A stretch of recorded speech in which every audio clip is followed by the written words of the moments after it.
All right, what is going on, ladies and gentlemen? How is it going? I am Is There No One Else? And the video I'm bringing you today, I'm bringing the more condensed version of the 6.1.0 patch notes. Now, as you've already seen a little bit earlier today, I released the full patch notes from, reading them live on my Twitch stream last night, going through all the changes, talking to chat about different things that I liked, things I disliked. If you want to watch the full version, that's there.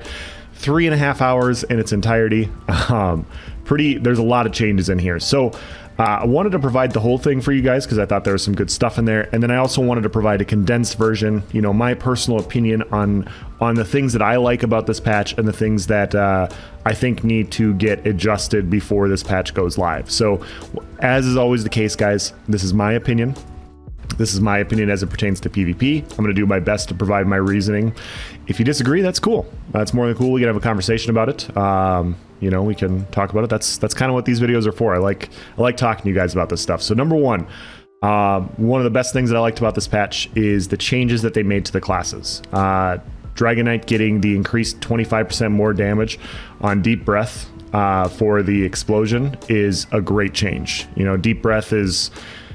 it could be a very nice pressure skill, and it just hasn't been. And so the fact that that skill now does a decent amount of damage is really nice for outnumbered PvP. It's going to make Mag DK a lot more viable in those situations without, having to run a bunch of proc sets. So having that type of skill for survivability and turn and burn is going to be very nice.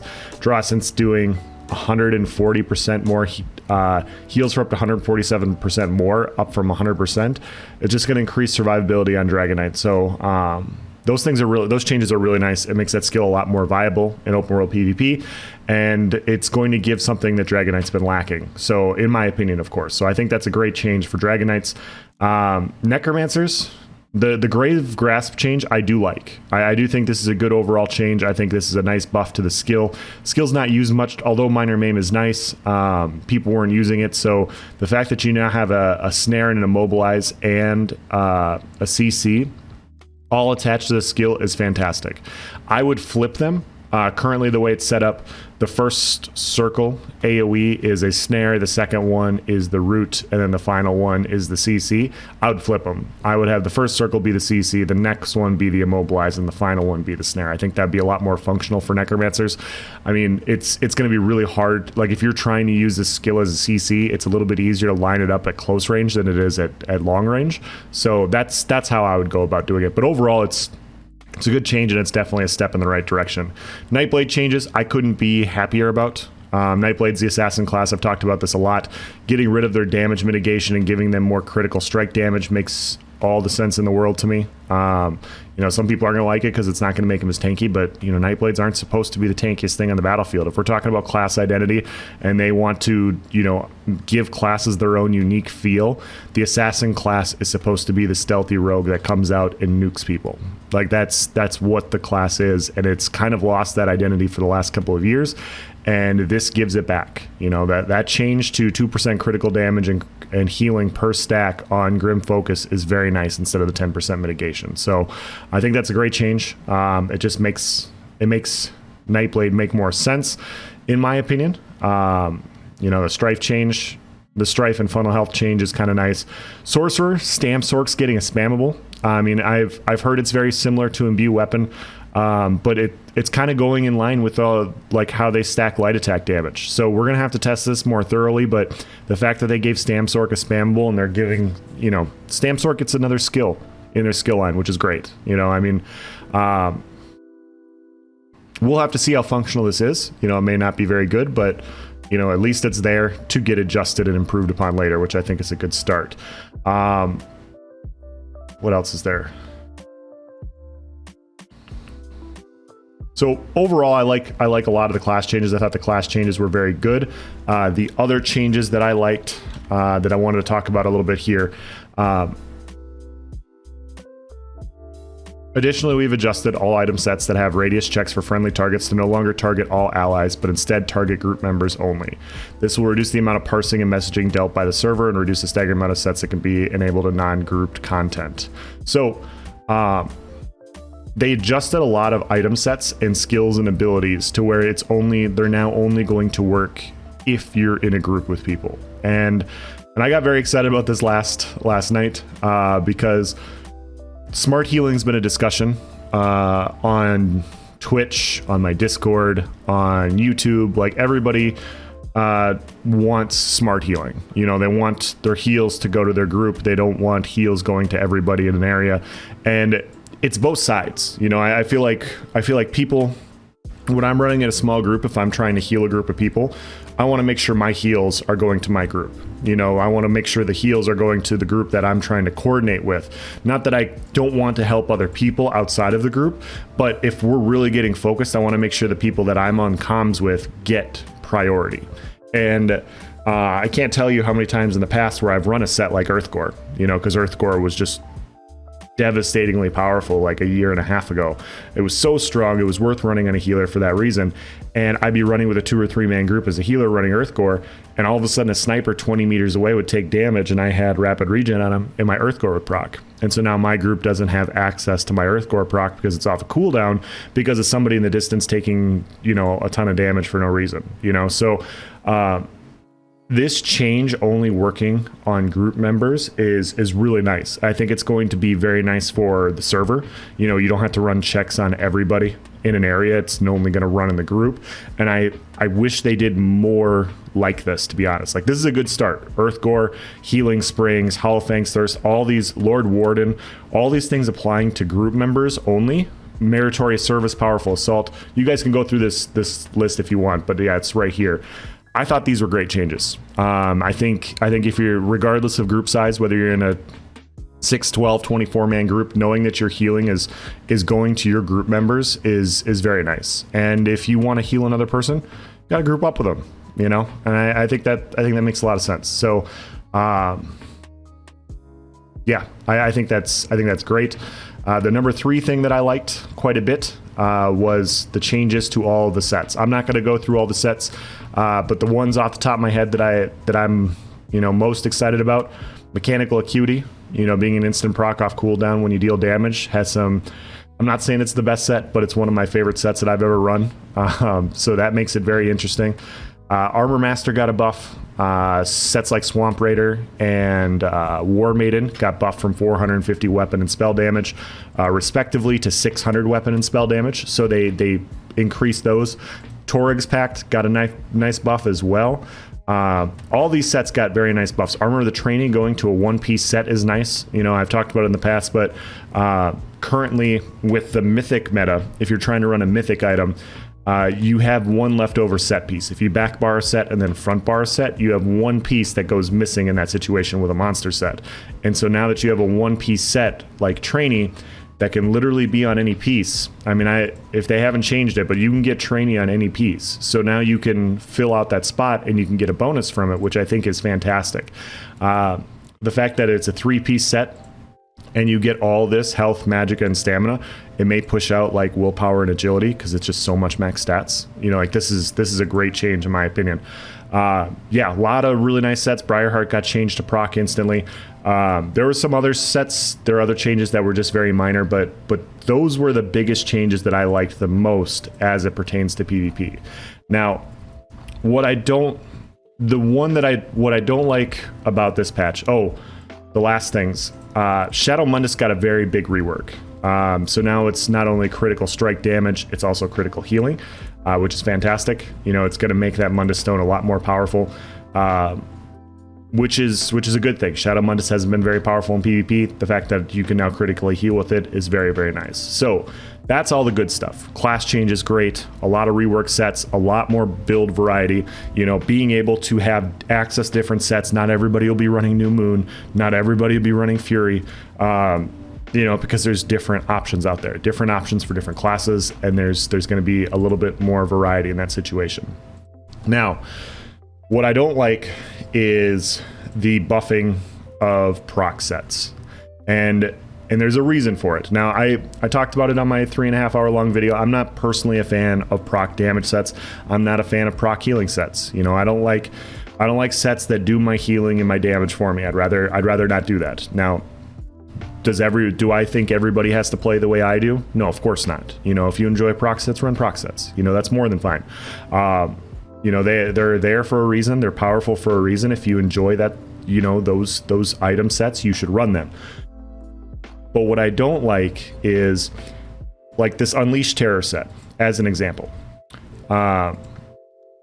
It's going to do 20,000 physical damage over 5 seconds, which is, 4,000 damage per second. It's going to be very similar to like Venomous Smite, which is already just a very powerful set. They also buffed a lot of other proc sets. I'm not going to go through all of them, but they buffed Overwhelming Surge just a little bit. They buffed what's that debuff set? Icy Conjurer got a very nice buff. Calurian's got a nice buff. And so they buffed all these sets to put them in line with their damage counterparts. And that makes some sense, but the problem with buffing damage with proc sets is you're double dipping. You're double dipping by buffing them individually with the set, and then you're buffing them by running Malakath. And Malakath then buffs these proc sets, and so now you're buffing the base of this proc set, and then you're being able to stack Malakath on top of it. And currently, in no CP, Battlegrounds, open world PvP, proc sets are king. If you go and you watch anybody on YouTube that's posting no CP builds, people are running proc sets like crazy because stacked with Malakath, it gives you devastating, overwhelming amounts of damage. And it's only going to get worse. Like the way this patch is currently set up, it's only going to be worse. And I've talked about it on my Discord. And, I feel like this last patch is the first time in a while where CP PvP actually feels more balanced than no CP, which, hasn't been the case for a very long time, but you just have no CP just being this proc fest. And it's only going to get, like I said, it's only going to get worse because there's now access to all these different sets that then scale and these sorts of things. So there's quite a few things you can go about doing this. I'm not saying that the sets can't be powerful. I'm not saying that they can't be like scaled with Malakath, but there's a few ways I think you could go about adjusting this so that they're strong, but they're not so strong you're forced to wear proc sets to compete with other people. The entire goal of PvP is, some sort of balance to where proc sets are viable in PvP, but they're not the only thing. Or non-proc sets are viable and not the only thing. Neither one of those is a good thing where proc sets don't exist or all proc sets exist. There should be just this middle ground where you can choose, and they have their different strengths and weaknesses. But the choices you could do is you could have a global cooldown on proc sets. This has been talked about for years now, that the original proc meta, the Viper Tremor scale days, when proc sets could crit and were doing overwhelming amounts of damage, and light attack ransack bass was literally like three-shotting most players. Like, you could put a global cooldown on proc sets to where if one of your proc sets fires and it has a 10-second cooldown, none of your other proc sets can fire for that 10-second duration. And so then what that does is it forces people to only wear one proc set. That way you're not stacking just 3 proc sets in order to just, hopefully get this lineup of proc damage to nuke somebody's health bar. It would still make that proc set powerful, but you just wouldn't have that stacking of proc sets. The other thing you could do is you could have Malakath not impact proc sets. If you're going to buff proc sets across the board to put them in line with other sets, you have to keep in mind that Malakath is going to buff them even further. And so if you remove that part of the equation, they're still going to be strong. They're still going to be powerful, especially in no CP, but they're not going to be the number one option. Now, I don't think that they're going to make that choice. I doubt that they're going to do that. So the first one makes a lot of sense. The other thing you could do is just take into account what Malakath is. Malakath's giving you 25%. A lot of people are going to stack Malakath with 2 or 3 proc sets. Reduce the damage on these proc sets by a decent amount so that it's not crazy the way it currently is in no CP. So I know I've gone on this quite a bit, and so I'm just going to leave it there. We could talk about this in the discussion below, but yeah, I don't have a problem with people running proc sets. My issue is when you have imbalance in PvP to where running a few sets, just like a few patches ago when Fury New Moon was what everybody was running, and everybody was running D-swing builds, like all stamina classes, that's imbalance also, And so this patch, being able to widen the variety of different gear sets, Master's Dual Wield being viable, those sorts of things opened up PvP and it made it better. And that's why I was very excited about you know, why I've been very excited about Greymore and what Greymore's done, because it's slowly branched out away from just a couple sets plus a couple different gear, like skill combinations. And the proc set thing is shifting it back in a direction that, you know, I'm not a huge fan of. You know, if we can reduce the dot damage to where it's not going to be the number one thing, all these other sets can shine, you know, and that can make it very, very nice. So yeah, that's just my opinion. I think a lot of people kind of feel the same way. Hopefully we get some of these adjustments for all these proc sets, because yeah, the way it currently is, it's going to be some sad times for those of you guys that like no CP. So yeah, that's the one thing, that's the biggest thing that I disliked. The other thing that I disliked is there was no adjustment to Snipe. And in the same way we can talk about proc sets and Malakath and how they double dip, Snipe's been double dipping in damage for the last 3 or 4 patches now. You know, they nerfed Snipe back and elsewhere.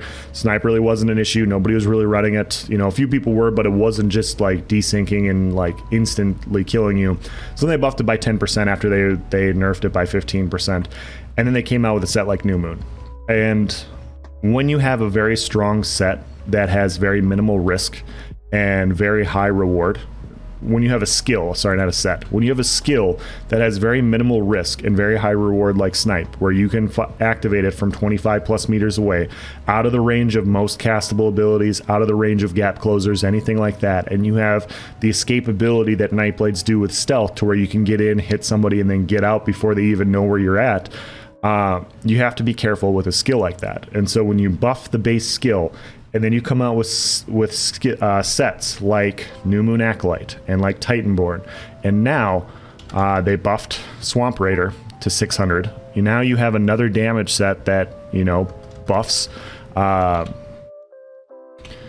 you have another set that buffs Snipe. You have a set like Morag Tongue that also buffs Snipe, one of the morphs of it. And you just have access to all these skills and abilities and all these powerful sets, and Snipe is still going to be a very problematic ability. Now, I do think that these sets, it's nice that they're buffed. I do think that, you know, variety in PvP is a good thing. I don't have a problem with ranged gameplay. You know, Snipe being part of a combination isn't a problem to me. The problem is this skill desyncs. It's been desyncing for years. You know, like you cannot react to the skill because of what it does. Like all of a sudden you just get hit by 4 or 5 in a row and the game doesn't recognize that you're getting hit by it. It could potentially hit as hard as it is right now, and it really might not be an issue if it didn't desync in the way that it does. But they haven't been able to fix it for years now. So as bad as it is to say it this way, until this skill gets fixed to where it's not desyncing health bars and, you know, stopping people from being able to react to it, we should reduce the damage until that gets adjusted. I think, personally, I think this skill hits way too hard. It hits harder than D-Swing. You know, I don't think a skill with minimal risk like Snipe should hit as hard as an up-close spammable. You know, with D-Swing, if you're in front of somebody's face, you're going to take more damage, you know, because you have to build in a certain way to brawl with them. Because you're operating at range, you can build, you know, to hit harder, to take a lot less damage, because there's just not many builds and specs that can really compete with you and, you know, close the gap on you. So that's my personal opinion. I wish those two things got adjusted. I do like the changes to the sets. Like I said, I think a lot of the sets are in a pretty cool spot. I'm very excited to try some of these new sets out and find some new builds, and, you know, post a bunch of that stuff for you guys on YouTube, and you know, hope that it's viable. But those are the few things that they're kind of holding it back for me. So overall, I would say that I agree with most of the changes for this patch. I think most of the changes for this patch it's very good. You know, they did a lot of work on a lot of these gear sets. The changes they did to the classes, although it's minor, I think they're very good. The biggest part of this patch is going to be the performance stuff, so we're going to have to look and see how performance, you know, improves, or whether it stays the same or it gets worse or whatever. But that's the biggest thing that's not even in the patch. I mean, we're not going to see the results of it until the patch drops, is what I'm trying to say.